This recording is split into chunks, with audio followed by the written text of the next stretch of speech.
My dear friends, imagine a single day so profound that it splits history in two, a moment where heaven and earth collide, where a single cry pierces the silence of eternity.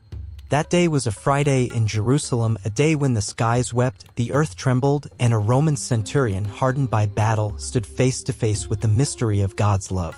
This is not merely a story of the past, it is a story about you and me, about how even the hardest hearts can be touched by grace.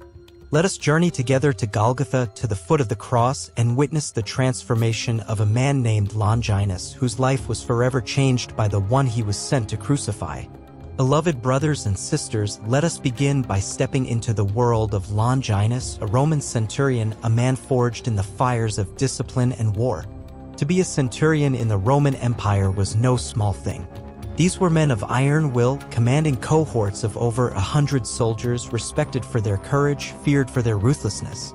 Longinus was such a man, a leader whose life was defined by order, loyalty, and the unyielding service of Rome.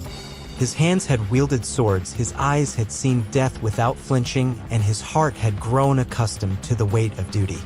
For him, the world was clear, there was Rome, there was power, and there was obedience. Yet, beneath the armor, beneath the stoic gaze, Longinus was a man like any of us, carrying questions he could not name, seeking meaning in a world of conquest and control. He had climbed the ranks not merely through strength, but through cunning, strategy, and an unwavering commitment to the empire. But on that fateful Friday in Jerusalem, his world of iron and blood would meet something far greater, a love that no sword could conquer, a truth that no empire could contain. It was a morning unlike any other in Jerusalem. The city stirred with whispers, with hurried footsteps, with a name that echoed through the streets, Jesus of Nazareth. The night before, he had been betrayed by a kiss, sold for 30 pieces of silver by one of his own, Judas Iscariot. Dragged before the Sanhedrin, the religious council, Jesus was accused of blasphemy for claiming to be the Son of God. They struck him, spat upon him, and condemned him, but they lacked the authority to execute. That power belonged to Rome, and so, as dawn broke, they brought him to Pontius Pilate, the Roman governor. Pilate, seated on his judgment seat, looked upon Jesus with a mix of curiosity and unease. "Are you the king of the Jews?" he asked.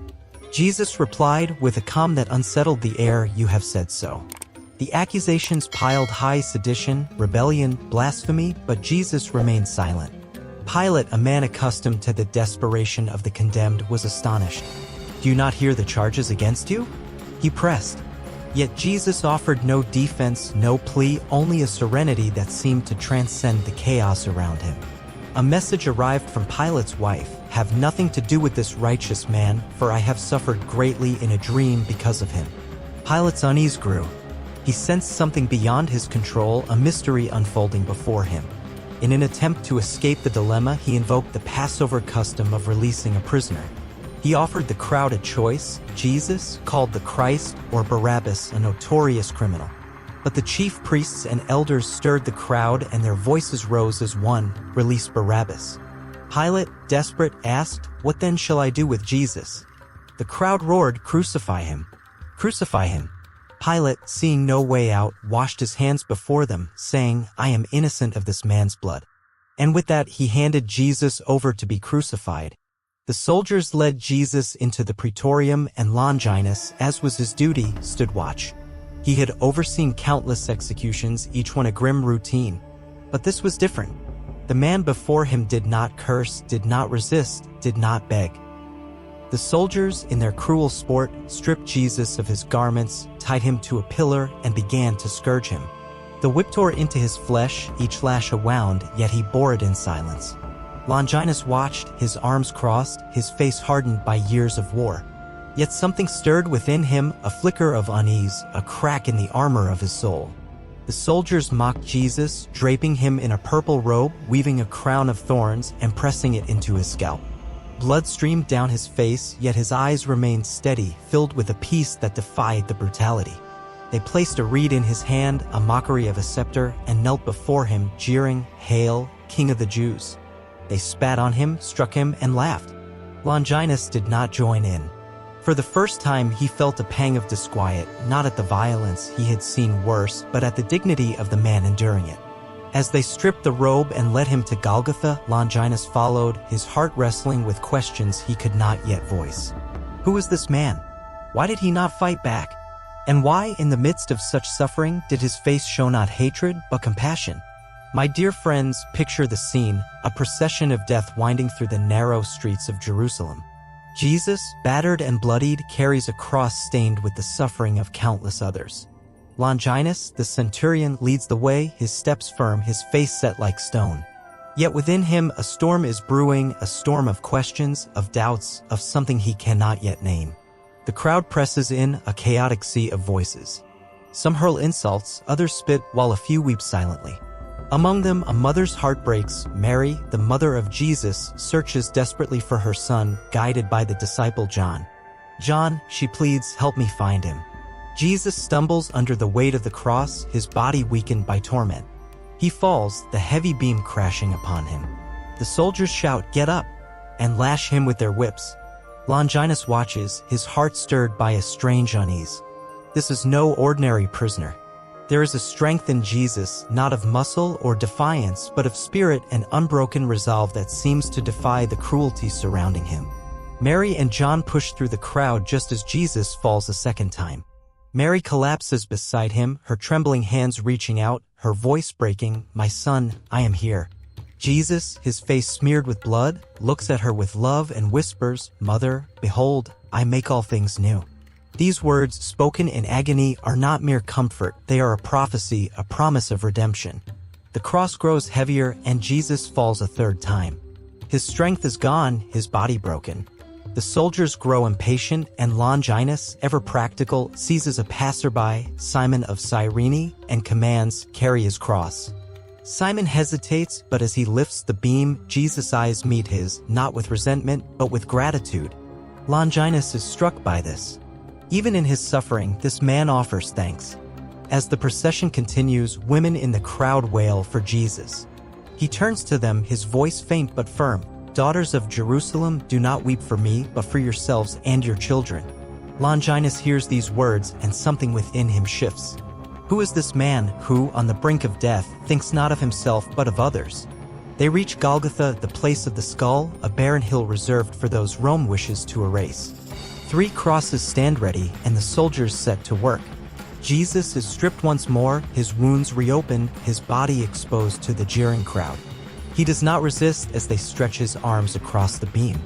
The hammer rises, and the first nail is driven through his flesh. A cry of anguish pierces the air, and Mary, clinging to John, turns away, unable to bear the sight. The crowd murmurs, some mock, some weep, but Longinus stands still, his heart no longer cold. For the first time, he is not merely a spectator. Something within him is being drawn into this moment, this mystery. The cross is raised, and Jesus hangs between 2 thieves, one on each side. The jolt of the cross settling into place sends a shudder through his body, yet he does not curse or plead. One thief mocks him, "Are you not the Christ? Save yourself and us." But the other, with a voice weak yet sincere, rebukes his companion, "Do you not fear God? We deserve this punishment, but this man has done nothing wrong." Turning to Jesus, he pleads, "Lord, remember me when you come into your kingdom." And Jesus, in the midst of his agony, replies, "Truly, today you will be with me in paradise." Longinus, standing guard, cannot believe what he hears. A promise of paradise given to a criminal from a man dying in torment. What kind of love is this? As the hours pass, a darkness falls over the land, a shadow deeper than any storm. The world seems to hold its breath. Jesus speaks again, not in anger, but in mercy, "Father, forgive them, for they know not what they do." Longinus feels a tremor run through him. Forgiveness for the soldiers who whipped him, the crowd who mocked him, the centurion who oversaw his death. Forgiveness even for Longinus himself. The sky grows darker, and Jesus, looking to his mother, says, "Woman, behold your son," and to John, "Behold your mother." Even now he cares for those he loves. Longinus, the man of iron, feels his heart begin to crack. The darkness deepens, and the air grows heavy with the weight of something eternal. Jesus, his strength nearly gone, cries out, my God, why have you forsaken me?" Some in the crowd think he calls for Elijah, expecting a miraculous rescue. A soldier soaks a sponge in vinegar and raises it to his lips, but Jesus refuses it. He will not dull his suffering, his sacrifice must be complete. Silence falls, a silence so profound it seems the world itself is listening. Then, with his final breath, Jesus declares, "It is finished." Raising his eyes to heaven, he says, "Father, into your hands I commend my spirit." And with that he bows his head and dies. The earth responds. A violent earthquake shakes Jerusalem, splitting rocks and opening tombs. The veil of the temple is torn in two from top to bottom as if heaven itself has ripped open. The crowd, once jeering, now stands in stunned silence. Some beat their breasts, realizing the gravity of what they have done. And Longinus, the centurion, falls to his knees. Words escape his lips, unbidden, trembling. Truly, this man was the Son of God. In that moment, the man who had overseen the crucifixion becomes the first Gentile to proclaim the truth of Christ. The cross, meant to be an instrument of shame, has become a throne of glory, and Longinus, the executioner, has become a witness. Dear brothers and sisters, the cross now stood silent, the body of Jesus lifeless, yet the story of Longinus was only beginning. As the earth trembled and the skies mourned, something within the centurion broke open. A heart once hardened by years of war began to beat with a new rhythm, the rhythm of grace. Longinus, tasked with ensuring Jesus' death, approached the cross one final time. By Roman law, the death of the condemned had to be confirmed. Taking his spear, he pierced the side of Jesus, and from that wound flowed blood and water, a sign, a mystery, a fulfillment of ancient prophecy. They will look on the one they have pierced. Zechariah 12 verse 10. According to tradition, Longinus suffered from a condition that clouded his vision, but as the blood and water touched his eyes, he was healed. This was no mere physical healing, it was a miracle of the soul. At the foot of the cross, under a grieving sky, Longinus saw clearly, not just with his eyes, but with his heart. He understood that he had not executed a rebel, but had pierced the Son of God. Falling to his knees again, this time not in awe but in faith, he became a believer. The man who had wielded the spear became a witness to the greatest act of love the world had ever known. In the days that followed, Longinus could not return to his old life. The image of Jesus on the cross burned within him, a flame that would not be extinguished. Whispers spread through Jerusalem, the tomb was empty, the crucified one had been seen alive. Longinus listened, and deep within, he knew it was true. The death he had overseen was not the end, but the beginning of something new. Unable to remain a soldier of Rome, he laid down his armor, returned his sword, and walked away from the empire he had served. He sought out the disciples, those who had followed Jesus, and learned from them, drinking in their stories of the one he had once condemned. Longinus' name began to echo among the early Christians. From a centurion who commanded with authority, he became a humble preacher, traveling through regions like Cappadocia and Caesarea, proclaiming the one he had seen die. "I saw him die," he would say, "but in his death I found life." His words carried the weight of a man transformed, not by philosophy or power, but by an encounter with divine love. He spoke not from books, but from the scars of his own heart, a heart that had been pierced as surely as the sight of Christ. Yet Rome did not forgive those who abandoned its might. Longinus became a hunted man, pursued, arrested, and tortured. They offered him freedom if he would deny Christ, but Longinus, with the peace of one who had met the truth, refused. In the end, the empire that had trained him as a warrior condemned him as a traitor. On a desolate hill, far from Jerusalem, he was beheaded. But he did not die in fear. Like the one he had come to follow, he faced death with his eyes lifted to heaven, trusting in the Father. His body was laid to rest in Cappadocia, and soon the faithful began to venerate him as a saint, Saint Longinus, the soldier who became a martyr, the executioner who became a witness. My dear friends, the story of Longinus is not just a tale of a man who lived long ago, it is a mirror held up to our own lives. Longinus was a man like us, bound by duty, shaped by the world, carrying wounds he could not name. Yet, in the shadow of the cross, he found what we all seek: meaning, mercy, and a love that transforms. His story teaches us that no one is too far from God's reach, no heart too hard to be softened, no past too broken to be redeemed.